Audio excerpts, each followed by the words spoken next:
online, on demand.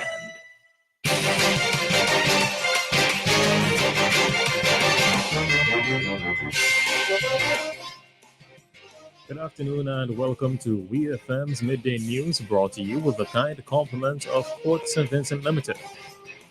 Switch to a ready cash loan today. Bring your loan to us and get 25% off your interest rate. Get flexible payment terms, fast approval, and hassle-free service, so you can do all the important things you need with ease. All you need is your ID, proof of address, payslip, job letter, and 2 references. Visit us in-store or apply online at www.shopcourts.com. Courts Ready Cash. We are ready when you are. Conditions apply.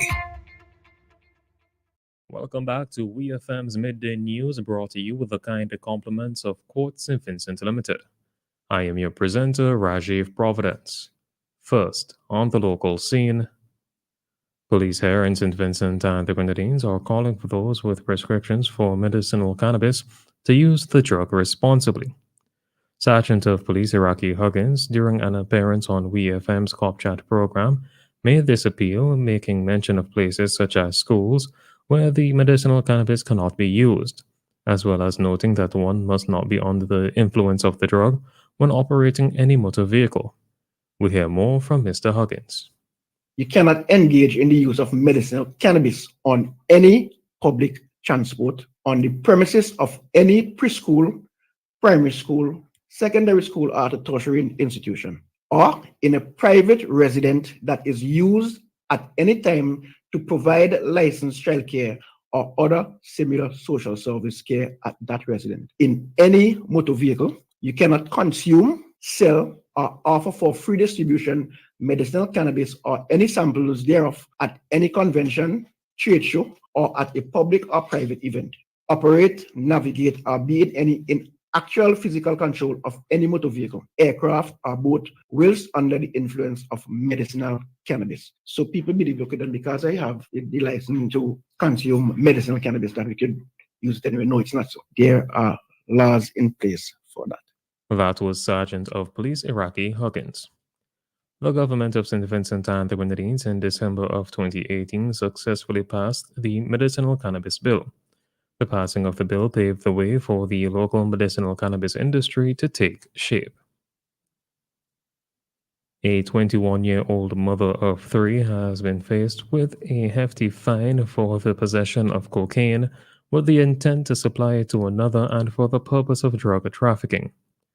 A release from the Royal St. Vincent and the Grenadines Police Force states that on Sunday, January 14, 2024, at about 6:15 a.m., officers from the Rapid Response Unit (RRU), Narcotics Unit, and Special Services Unit (SSU) conducted a joint operation in Layu and executed a search warrant at the house where Terica Patterson, a 21-year-old unemployed of Layu, resides.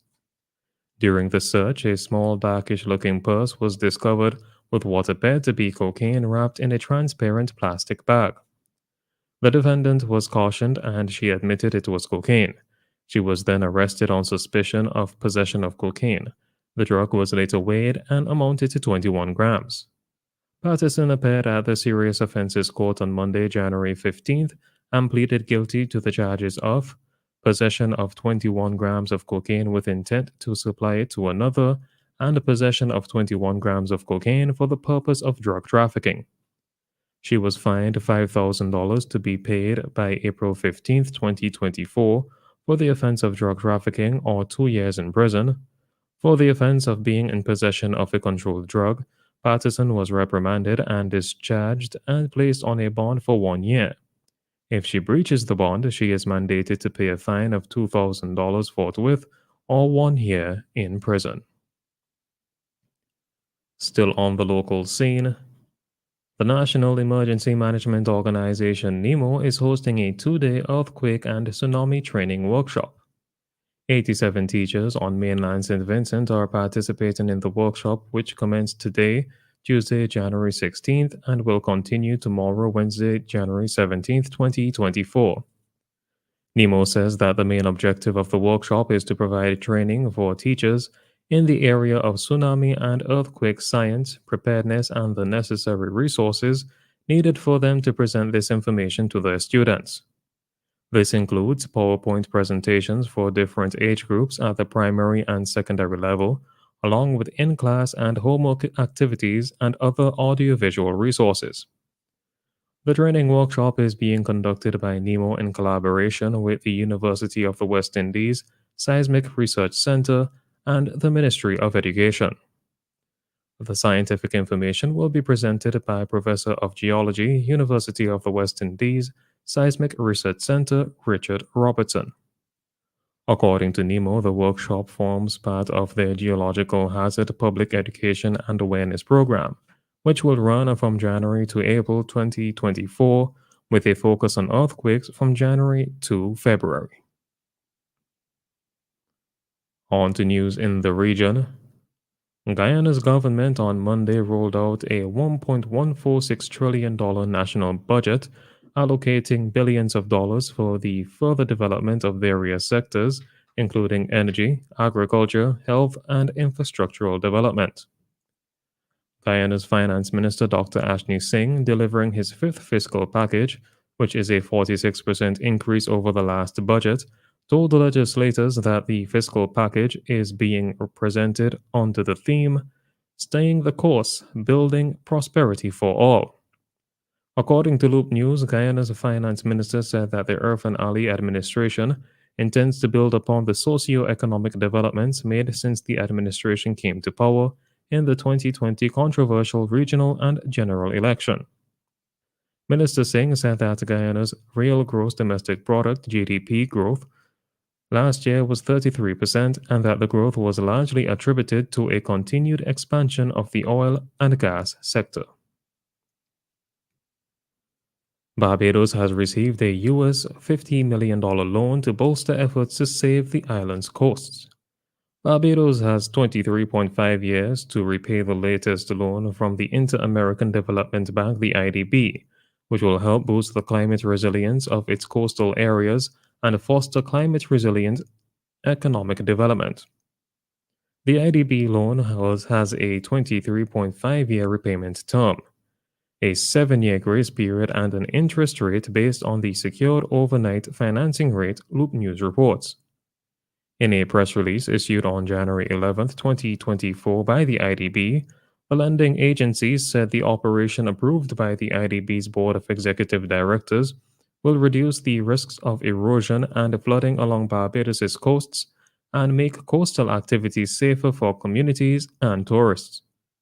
Barbados has 60 miles of coastline, 20 of which are central to the country's tourism industry, attracting over 1 million visitors annually and accounting for 13% of the country's gross domestic product. On the international scene, former U.S. President Donald Trump won a landslide victory in the Iowa caucuses on Monday. The former U.S. president's victory was clear and decisive, with the Associated Press news agency declaring his win just 30 minutes after voting began. Trump's result makes him the clear frontrunner for the 2024 Republican presidential nomination, where he would face off with current U.S. President Joe Biden for control of the White House. Trump handily beat former U.S. Ambassador to the United Nations Nikki Haley and Florida Governor Ron DeSantis in a widely expected result on Monday, taking him a step closer to securing a third consecutive nomination for the presidency. Trump won at least 20 of 40 delegates, with DeSantis taking 8 and Haley receiving 7. Biotech startup founder Vivek Ramaswamy, who won two delegates, announced as the result came in that he was quitting the race and would endorse Trump. Finally, in sports, Lionel Messi has been named the Men's Player of the Year at the FIFA Best Awards.